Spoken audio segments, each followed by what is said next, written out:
Hey, Conor here, Neversink farm, and thought I'd talk about what else I grow in the tomato house. Now, my house is a little low. Doing it again, I probably would have made it a little higher. So I only grow tomatoes in the center, and then I have the sides where I have, really good space, great soil in here. It's on drip on a timer. Early in the season, it's heated to get the tomatoes off to a good start. Right, even the drip is heated. I want to plant in here, and I feel like these extra crops actually pay for that heat early in the season. And one of them is zucchini.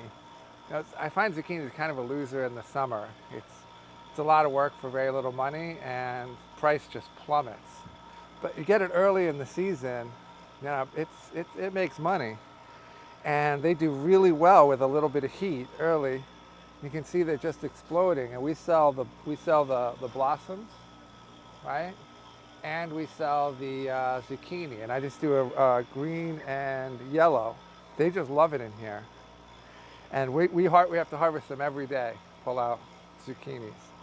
And when you go to market at this time of year, every zucchini will sell. I mean, you can bring 10 crates of them, they'd all sell, because usually there are no zucchini, because people don't waste their indoor space with it. And I don't think it's a waste early in the season.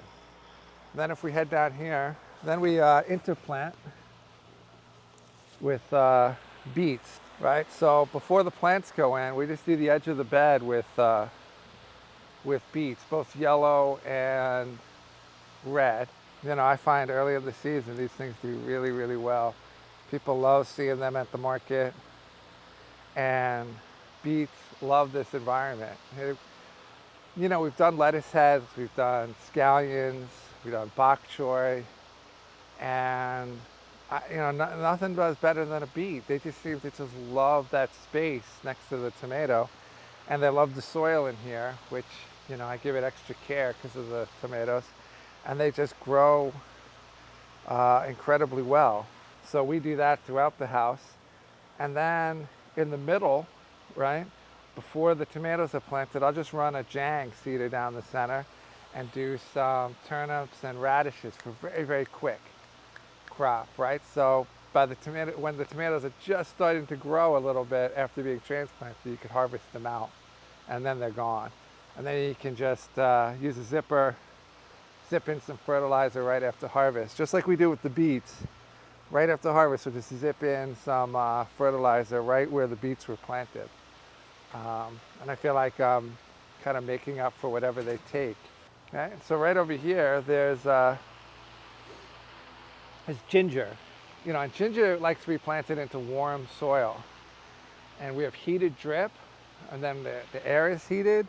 So they got it off to a great start. I mean, it's only May, and we're already getting some good plants. And by the time August comes around, these things are going to be touching the top of the house. So it's a perfect place to plant the ginger, which arrives in February. Then we get it sprouted in the prop house in March. And then we plant it into the ground early April. And it just loves it in here. Okay, now head over to the other side. Here we have celery. And celery is great because it likes a little bit of heat to really start taking off. And our winter production of celery is going down. Right, it's about to be gone, and this will take its place, right? And just 50 feet of celery planted 3x3 gritter is going to produce a ton because we just do the outer leaves. And great place to grow it. Loves the soil in here, especially the stuff that we add.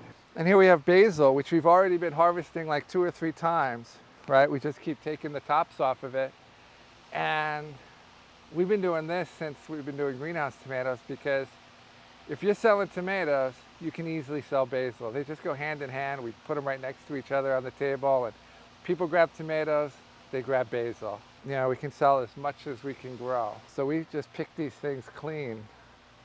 And as soon as they get a little too old, we just start replanting them because they just do so well in here. It's a Mediterranean plant, so it loves the heat, and it loves having the soil warm.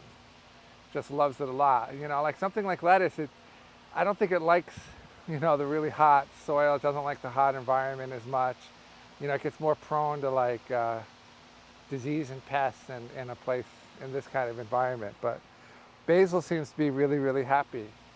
And because we're underwatering it, it never gets wet, which it doesn't really like to get wet either. All right, so I hope you enjoyed the tour of what else I grow in the tomato house. And like, share, subscribe, and till next time.